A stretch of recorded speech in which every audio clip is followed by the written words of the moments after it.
मिट्टी पर भगत सिंह का पसीना की बूंदें गिरी हुई हैं, जिस मिट्टी पे गांधी ने गोली खाई थी, जिस मिट्टी पे भगत सिंह के पसीने की बूंदें गिरी हुई हैं, जिस मिट्टी पे खड़े होकर बाबा साहब ने तुम्हारी जैसी लोगों की ताकतों के, उस वक्त की ताकतों के जुल्म झेले थे, उस मिट्टी से ये बने हुए हैं। इनको तुम्हारी तोता मैना क्या तोड़ पाएंगे? ये तुम्हारे सीबीआई और ईडी क्या तोड़ पाएंगे इनको? कह के गए थे ना, भगत सिंह के चेले डरने वाले नहीं है, तुम्हारी जेलों से भी और तुम्हारे तोता मैना से भी। तो तानाशाही भारत छोड़ो, भारत छोड़ो, भारत छोड़ो, तानाशाही भारत छोड़ो, भारत छोड़ो, भारत छोड़ो, तानाशाही भारत छोड़ो, भारत छोड़ो, भारत छोड़ो। तानाशाही आज हमारे और आपके जीवन के लिए, एक आम आदमी के जीवन के लिए खतरा बन गई है। इसको छुड़वाना पड़ेगा। ये संविधान के लिए खतरा बन गई है, हमारे सामाजिक ताने बाने के लिए खतरा बन गई है। भारतीय जनता पार्टी और इनके तोता मैना कितने ही ताकतवर हों, लेकिन देश के संविधान से ताकतवर नहीं है ये लोग। नमस्कार, मैं अश्विनी कुमार। लगता है मनीष सिसोदिया तानाशाही से लड़ने का पूरा प्लान लेकर लौटे हैं। पार्टी मुख्यालय में सिसोदिया ने अपने भाषण में तानाशाह का नाम तो नहीं लिया, लेकिन अंदाजा लगाना इतना भी मुश्किल नहीं कि वे तानाशाह किसे कह रहे हैं। जेल भेजने वालों को और जेल भेजने वाली एजेंसियों को जून के महीने में आपातकाल की याद दिलाने में नरेंद्र मोदी की सरकार बीजेपी जोर शोर से लग जाती है, मगर वह भूल जाती है कि उनके नेतृत्व पर ही विपक्ष अब यह लेबल चिपकाने लगा है। संपादक को अवैध रूप से गिरफ्तार करने से लेकर बिना ठोस सबूत के मुख्यमंत्री को जेल भेजने का इतिहास 100 साल बाद नहीं बल्कि इसी दौर में और हर दिन लिखा जा रहा है।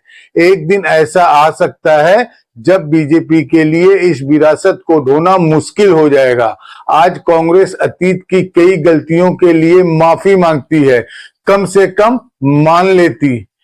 एक दिन बीजेपी को भी ऐसा ही करना पड़ जाएगा। 10 साल में कितने नेता, पत्रकार, सामाजिक कार्यकर्ता जेल भेज दिए गए। मनीष सिसोदिया ने कहा है कि जेल में छुट्टियां मना रहे थे, मगर बाहर छुट्टियां मनाने नहीं आए हैं, काम करने के लिए आए हैं। और तानाशाही को भारत से भगाने के लिए उनके भाषण में इतनी बार तानाशाही का जिक्र हुआ कि हम सबसे पहले उन सभी हिस्से का संकलन आपको सुनाना चाहते हैं। लंबा संकलन है, इसे सुनिए, फिर लौटकर अपनी टिप्पणी देंगे। इससे पता चलता है कि मनीष सिसोदिया किस तरह से अपने प्रतिरोध के लक्ष्य को परिभाषित कर रहे हैं। उनके लिए अब हर लड़ाई तानाशाह और तानाशाही के खिलाफ लड़ाई हो चुकी है। मुझे किसी ने बोला, मनीष जी 17 महीने बाद आ रहे हो, 2 दिन के लिए रेस्ट पे चले जाना। मैंने कहा यार, जेल के बाहर कदम रखने के बाद पहला हाथ जिस कार्यकर्ता ने पकड़ा था और रात को घर तक जो दूर खड़ा था केवल देख के गया है, वो उम्मीद लगा रहा है कि मेरा मनीष सिसोदिया, मेरा भाई बाहर आ गया है और मैं कहूं नहीं, मैं तो छुट्टी जा रहा हूं यार। नहीं, खून पसीना बहाने के लिए बाहर आया हूं, छुट्टियां मनाने के लिए नहीं। एक एक दिन जो संजय भाई ने नारा दिया है कि इनकी जमानत जब्त कराएंगे, आज से और अभी से लग रहे हैं। और बीजेपी वालों, ढूंढते रह जाओगे कहां गई वोटें, कहां गई वोटें। आज से लगना है सबको। जो सुन रहे हैं सोशल मीडिया और मीडिया के माध्यम से, एक एक कार्यकर्ता साथी को कहना चाहता हूं, दिल्ली के एक एक नागरिक को, हरियाणा के एक एक नागरिक को, देश के एक एक नागरिक को कहना चाहता हूं कि इस तानाशाही के खिलाफ तो एक एक आदमी को वोट करना पड़ेगा। दिल्ली के हर गरीब आदमी को बेहतरीन शिक्षा देके उसको समाज की मुख्य धारा में लाने का सपना पूरा करने के लिए हम अपनी जान भी दे देंगे। तुम जेल की क्या बात करते हो यार? तुम जेल से डराते हो, हम जान देने के लिए तैयार हैं। बच्चों की एजुकेशन के लिए, नौकरी के लिए और स्वास्थ्य के लिए तो हमारी ये कई जिंदगियां भी कुर्बान हो जाएं तो कम है यार। आप हमें जेल से डराते हो? नहीं डरेंगे, नहीं डरेंगे आपकी जेलों से। भारतीय जनता पार्टी और इनके तोता मैना कितने ही ताकतवर हों, लेकिन देश के संविधान से ताकतवर नहीं है ये लोग। देश के संविधान से ताकतवर नहीं है।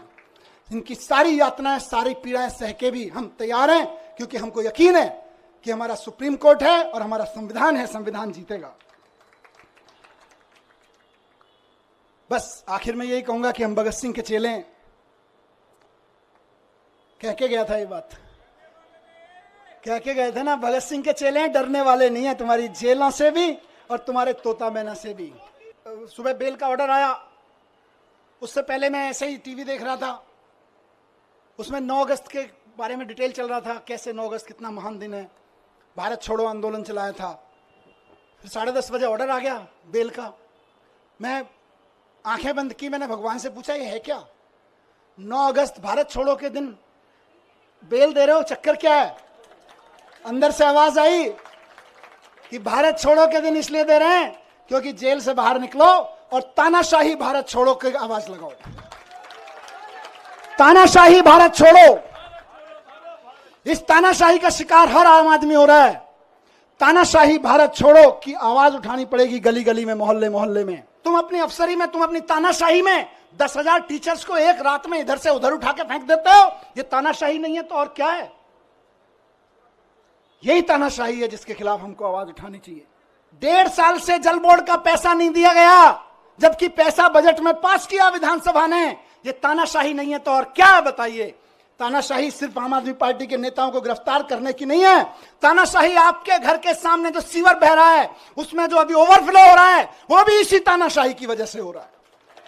जो नाली नहीं खुल पा रही है, उसको 1.5 साल से पैसा नहीं मिला ठेकेदार को, वो इंजीनियर रो रहा है बेचारा कि मैं कहां से पेमेंट करूं ठेकेदार को। यह भी इसी तानाशाही की वजह से हो रहा है। आपकी गलियों की नालियां सड़ी हुई हैं इस तानाशाही की वजह से। मैं ही जेल में नहीं हूं, केजरीवाल जी जेल में नहीं है, आप भी नरक में रहने को मजबूर हैं इसी तानाशाही की वजह से। कभी कभी ऐसा भी होगा कि इस देश में तानाशाही ताकतें आके आतंकवादियों और ड्रग माफियाओं पर लगाए जाने वाले कानून को आम आदमी के ऊपर लगाएंगे, व्यापारियों के ऊपर लगाएंगे, विपक्षियों के ऊपर लगाएंगे, तो उस वक्त उन व्यापारियों को, उन आम आदमियों को, उन विपक्षियों को कौन बचाएगा? तो बाबा साहब ने पहले ही लाइन जोड़ दी थी, संविधान बचाएगा। यही भगवान की कृपा है। कौन बचाएगा उनको जब तानाशाह सरकार अपना जुल्म करेगी, एजेंसियों का दुरुपयोग, कानूनों का दुरुपयोग करेगी, जेलों का दुरुपयोग करेगी, तो कौन बचाएगा? 75 साल पहले उस महान शख्सियत ने लिख दिया था कि मैं ऐसा संविधान दे रहा हूं कि तुमको संविधान बचाएगा। आज हम संविधान की बदौलत खड़े, संविधान की ताकत से यहां पे खड़े हैं। आज मैं शुक्रगुजार हूं देश के संविधान का, बाबा साहब का, और साथ साथ बहुत विनम्र निवेदन के साथ में माननीय सुप्रीम कोर्ट का, बहुत विनम्र सम्मान के साथ में माननीय सुप्रीम कोर्ट ने संविधान की दी हुई ताकत का इस्तेमाल करते हुए कल तानाशाही को कुचला, तानाशाही को कल गलत ठहराया। भारत छोड़ो, भारत छोड़ो, तानाशाही भारत छोड़ो, भारत छोड़ो, भारत छोड़ो। तानाशाही आज हमारे और आपके जीवन के लिए, एक आम आदमी के जीवन के लिए खतरा बन गई है। इसको छुड़वाना पड़ेगा। इस संविधान के लिए खतरा बन गई है, हमारे सामाजिक ताने बाने के लिए खतरा बन गई है, हमारी बहनों के लिए खतरा बन गई है, हमारे खिलाड़ियों के लिए, हमारे व्यापारियों के। सिसोदिया सीबीआई और ईडी के तोता मैना पुकारते रहे। उन्होंने इंडिया गठबंधन से भी अपील की है कि अरविंद केजरीवाल की रिहाई के लिए जोर से हुंकारे भरनी होंगी। आज केजरीवाल जेल में है, कल किसी का भी नंबर आ सकता है और उनका भी जो सत्ता पक्ष के साथ हैं। केजरीवाल की गिरफ्तारी के तुरंत बाद रामलीला मैदान में विपक्ष की नेताओं की रैली हुई थी। उस रैली में केजरीवाल और हेमंत सोरेन के लिए खाली कुर्सी छोड़ दी गई थी क्योंकि उस वक्त दोनों जेल में थे। हाल ही में जंतर मंतर पर भी केजरीवाल के लिए सभा हुई, लेकिन सिसोदिया शायद इससे भी ज्यादा प्रयत्न करने की बात कर रहे हैं कि यह लड़ाई रूटीन तरीके से अब नहीं लड़ी जा सकती है। इस तानाशाही से अगर लड़ना है तो एकजुट होके लड़ना पड़ेगा। ये ना सोचें कि आज आम आदमी पार्टी के कार्यकर्ता नेता जेल में हैं, कल नंबर आपका भी आएगा, कल नंबर उनका भी आएगा जो दूसरे पक्ष में बैठे हैं या इधर के पक्ष में बैठे हैं। कल नंबर उनका भी आएगा जो इधर नए नए गए हैं कि हम तो इनके साथ हैं। एनडीए के साथियों को भी कहना चाहता हूं, उनके साथ जो गए हैं, और इंडिया गठबंधन के भी एक एक आदमी को और बाकी सब पार्टियों के साथियों को कहना चाहता हूं, पार्टी की जिंदगी के लिए नहीं, नेताओं की जिंदगी के लिए नहीं, देश के लिए इकट्ठा होकर लड़ना पड़ेगा, देश के लिए इकट्ठा होकर लड़ना पड़ेगा। और आज कह रहा हूं इस मंच से, कि अगर देश के पूरे विपक्ष के नेता पूरी ताकत से एक बार हुंकार भर देंगे तो आज देश में वो माहौल है कि अरविंद केजरीवाल जी 24 घंटे के अंदर बाहर आ जाएंगे। अगर देश के विपक्ष के नेता एकजुट होकर हुंकार भर देंगे तो केजरीवाल जी केवल और केवल 24 घंटे के अंदर जेल से बाहर आ जाएंगे। मैं आज लिख के दे रहा हूं आपको, लेकिन इकट्ठे होकर करना पड़ेगा। ये मत सोचिए अभी तो केजरीवाल जी गए, जब हम पे आएगी तो देखेंगे, नहीं, सब पे आई हुई है। सबको इकट्ठे होकर लड़ना पड़ेगा, सबको इकट्ठे होकर चुनाव भी लड़ने पड़ेंगे, लड़ाइयां भी लड़नी पड़ेंगी, कानूनी लड़ाइयां भी लड़नी पड़ेंगी। और एकजुट हो गया तो इस चुनाव में तो दिखाई दिया कि 400 पार ढूंढते रह गए। एकजुट होकर लड़ेंगे तो आगे आने वाले चुनावों में भी ढूंढते रह जाएंगे कहां है, 0 पार बस सीधे कहा 0 पार। तो ये कोई ये ना सोचे कि अलग अलग लड़ लेंगे, जब हमारी लड़ाई आएगी तो लड़ लेंगे। लड़ाई सबकी है, लड़ाई देश की है, लड़ाई एक एक भारत के नागरिक की है। सब पार्टी वालों को, जिनको जनता ने थोड़ा थोड़ा भी कहीं कहीं भरोसा दिया है, कहीं ज्यादा दिया है, सबको इकट्ठा होके इस तानाशाही के खिलाफ लड़ना पड़ेगा। जोर से चिल्लाना पड़ेगा कि तानाशाही भारत छोड़ो। और जिस दिन तानाशाही भारत छोड़ो का नारा हर गले से निकल गया, केजरीवाल जी सबसे पहले जेल से बाहर आएंगे। हेमंत सोरेन जी आ गए ना, देखो कितनी दिन मुझे निकाला, अभी अरविंद जी भी आएंगे। लेकिन सबको करना पड़ेगा, ऐसे नहीं कि सब। तो मैं बस यही कह रहा हूं कि आम आदमी पार्टी की तरफ से तो आज हम भरोसा दिलाते हैं कि दिल्ली के चुनाव में भी और बाकी चुनावों में भी पूरे देश में, कश्मीर से लेकर कन्याकुमारी तक, एक एक घर में इस आवाज को उठाएंगे कि देश के गांव से एक बहुत प्यारी सी हमारी बेटी निकल के खेलों में देश का परचम लहराती है सारी दुनिया में। और जब वो खड़े होकर कहती है कि आपकी पार्टी के एक अफसर ने, आपके लगाए हुए एक फलाने नेता ने हमें छेड़ा है, तो आप उसको गिरफ्तार तक नहीं करते और हमारी उस बेटी के ऊपर तरह तरह के सोशल मीडिया ट्रोलिंग और ये सब कराते हो। ये तानाशाही नहीं है तो और क्या है, मुझे बताइए। और तुम्हारे उस ये बेशर्मी तानाशाही है कि उसको गिरफ्तार तक नहीं किया जाता। इस देश की बेटियां जंतर मंतर पे बैठी रही, खिलाड़ियां, हम और आप सब अपने बच्चों को खिलाड़ी बनाने का सपना देखते हैं। बेटियों को कहते हैं जा बेटी उछाल, लगा छलांग और छा जाए फलक पे, और उसको कोई बैठ के वहां पे इनका चमचा बैठ के उसको छेड़े तो हमें सहन होगा। लेकिन ये तानाशाही है कि उसको गिरफ्तार तक नहीं करते हो तुम। यही तानाशाही है दोस्तों। और उस तानाशाही का चरम स्वरूप हमने देखा कि अब उस बेटी के साथ क्या किया गया। मैं बहुत ज्यादा नहीं कहूंगा उस बारे में, लेकिन सबको पता है किसने किया और क्या किया। आज अगर उसके आंसू बहे हैं तो कुछ तो खेल की। तानाशाही पर मनीष सिसोदिया के भाषण का लंबा हिस्सा इसलिए सुनाया ताकि आप एक नेता को उसके भाषण के जरिए ठीक से समझ सकें, देख लें उसके भीतर क्या गुजरी है। 17 महीने जेल में रहते हुए उसने इस राजनीति को किस नजर से देखा, उसे जान लें। सुप्रीम कोर्ट ने भी कहा है कि इस मामले में ट्रायल कब शुरू होगी, कब खत्म होगी पता नहीं। आप किसी को अनंत समय के लिए जेल में नहीं रख सकते।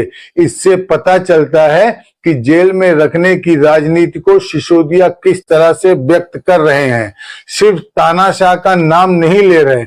इसी दिल्ली में 2014 के बाद हमने कई लोगों की जुबान से सुना था कि आम आदमी पार्टी के नेता कहा करते थे मोदी जी का नाम लेकर टारगेट नहीं करना है, इससे जनता नाराज हो जाती है, अपने मुद्दे पर चुनाव लड़ना है। मोदी जी का एक बार भी सिसोदिया ने अपने भाषण में नाम नहीं लिया, मगर बार बार तानाशाही की बात कर वो किसी परमात्मा का नाम तो ले नहीं रहे थे।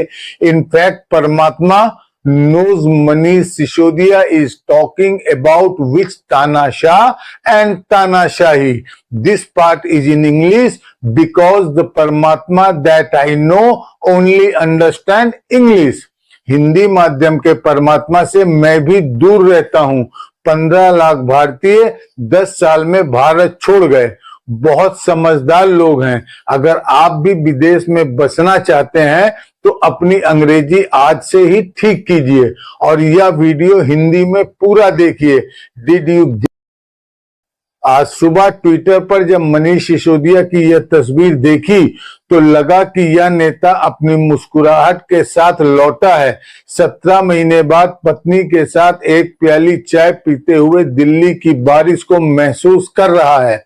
इस फोटो को देखकर कोई भी धोखा खा सकता है कि यह नेता जेल से निकलकर पारिवारिक होने के लिए आया है। पार्टी मुख्यालय में सिसोदिया के चेहरे पर हंसी तो वही थी, मगर उनके भीतर का नेता जोर जोर से बोल रहा था। कह के गए थे ना, भगत सिंह के चेले हैं, डरने वाले नहीं है तुम्हारी जेलों से भी और तुम्हारे तोता मैना से भी। 17 महीने में जैसा गया था,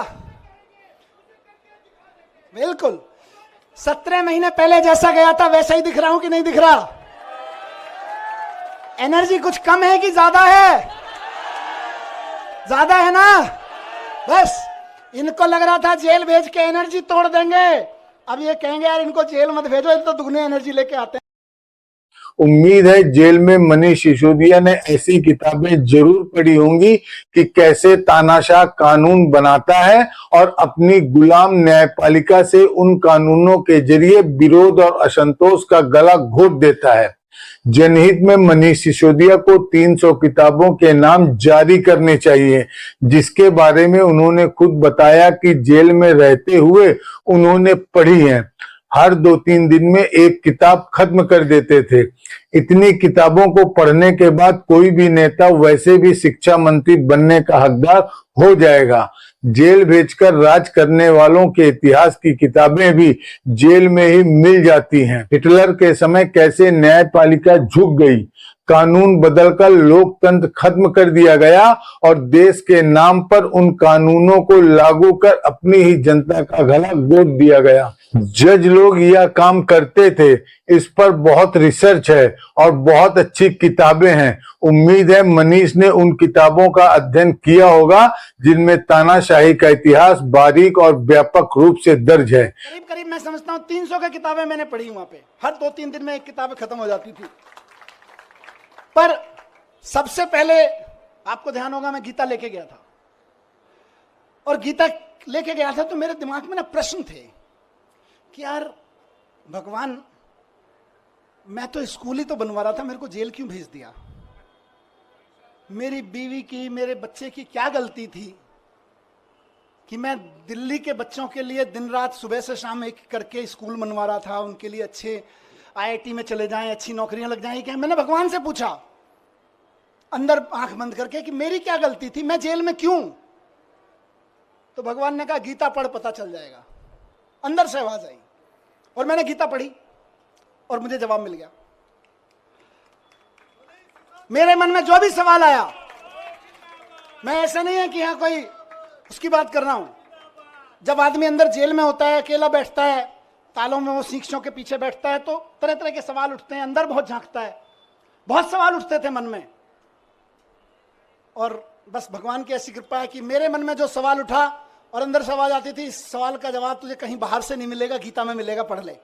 खूब गीता पढ़ी, और बाद में तो मैंने कम से कम 10 महान लोगों की व्याख्या कम से कम 10 पढ़ ली होंगी, अलग अलग लोगों की, विनोबा भावे जी की, गांधी जी की, श्री श्री जी की, आचार्य प्रशांत जी की, बहुत लोगों की व्याख्या की हुई गीता मैंने पढ़ डाली, देवदत्त पटनायक की। सब में से पढ़ पढ़ के मुझे बड़े सारे आंसर मिलते चले गए, मुझे अपने सवालों के आंसर मिलते चले गए। खूब गीता पढ़ी मैंने।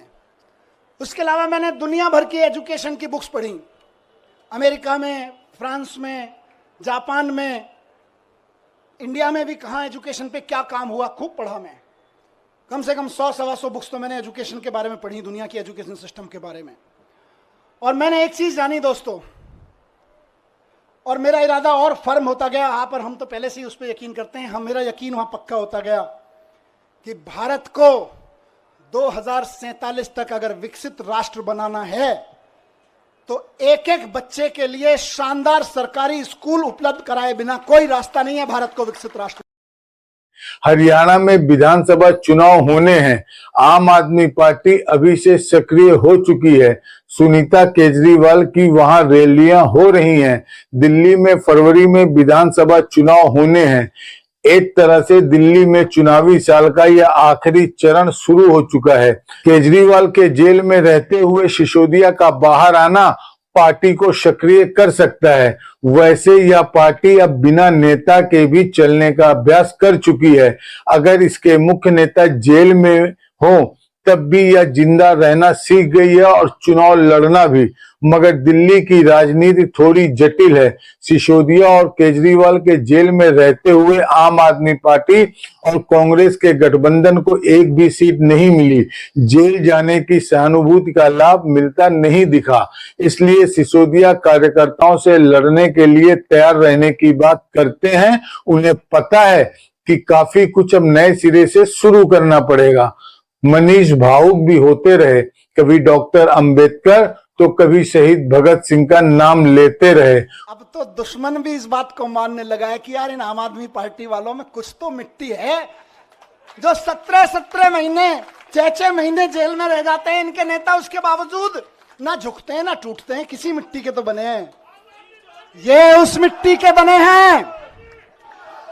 मैं बताता हूं, ये उस मिट्टी के बने हैं भारतीय जनता पार्टी वालों, जिस मिट्टी पर भगत सिंह का पसीना की बूंदें गिरी हुई हैं, जिस मिट्टी पे गांधी ने गोली खाई थी, जिस मिट्टी पे भगत सिंह के पसीने की बूंदें गिरी हुई हैं, जिस मिट्टी पे खड़े होकर बाबा साहब ने तुम्हारी जैसी लोगों की ताकतों के, उस वक्त की ताकतों के जुल्म झेले थे, उस मिट्टी से ये बने हुए हैं।